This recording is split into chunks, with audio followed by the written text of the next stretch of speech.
درې قسمه اوبه هغه داسې دي چې بعضې کې به دې کې دوو کې هغه یو باندې غسل لازمیږي، دوه داسې دي دوه درې قسمه چې په هغې باندې صرف اودس لازمیږي او غسل په هغې باندې نه لازمیږي. خو وضاحت ځکه لازمي دی، اکثر بعضې خلک هغه په شک کې هغه پرېوځي چې آیا په ما باندې غسل لازم شوی دی او که نه دی، حالانکه په هغه باندې غسل نه لازم شوی. دې باره کې دلته دوه احادیث هغه د علي رضی الله تعالی عنه هغه رانقل کړي دي، هغه به انشاءالله هغه هم بیانو. یو خو عام طور هغه اوبه دي چې هغې ته مني ویلی شي، دا خو عمومي چې دی نه هغه پېژندلی کېږي، د دې د وجې نه چې دی نه هغه انسان باندې غسل هغه لازمیږي. د دې نه علاوه یو واړه بول دی، واړه بول د وجې نه چې دی نه هغه انسان واړه بول وکړي نو د هغې د وجې نه اودس لازمیږي. دا دوه خبرې خو اتفاقي دي. په دې کې اوس دوه خبرې داسې دي چې هغه هم اتفاقي دي، خو د هغې د وجې نه اکثر چې دی نه هغه انسان په شک کې پرېوځي چې آیا په ما باندې اودس لازمي دی او که غسل لازمي دی. نو یو ته ویلی شي ودي او بل ته ویلی شي مذي.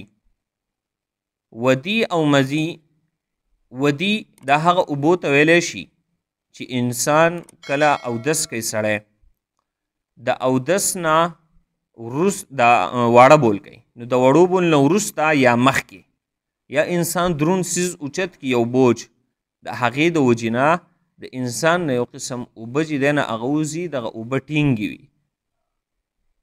نو خلک بیا شک کوي چې آیا دا خو ټینګې اوبه دي، د دې د وجې نه چې دی نه هغه په موږ باندې آیا غسل لازمي شو؟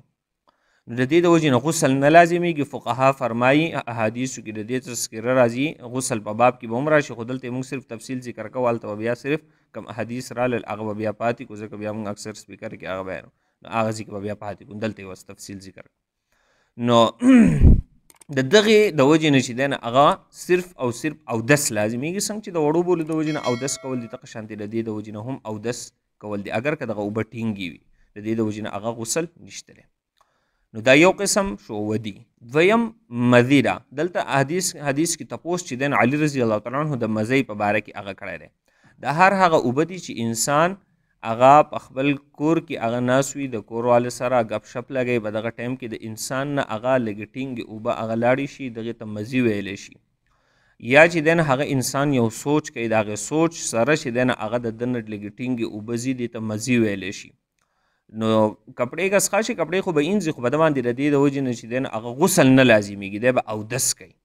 د دې په باره کې علي رضی الله تعالی عنه تپوس کړی دی، خو علي رضی الله تعالی عنه تپوس چې دی نه پخپله د نبي علیه السلام نه دی کړی، د هغې وجه هغه هم ذکر کوي.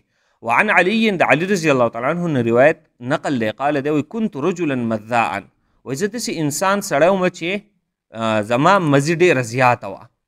نو فكنت استحيي ان اسال النبي صلى الله عليه وسلم، نو ما حیا کوله د نبی علیه السلام نه چې زه تپوس وکړم د نبی علیه السلام نه پخپله.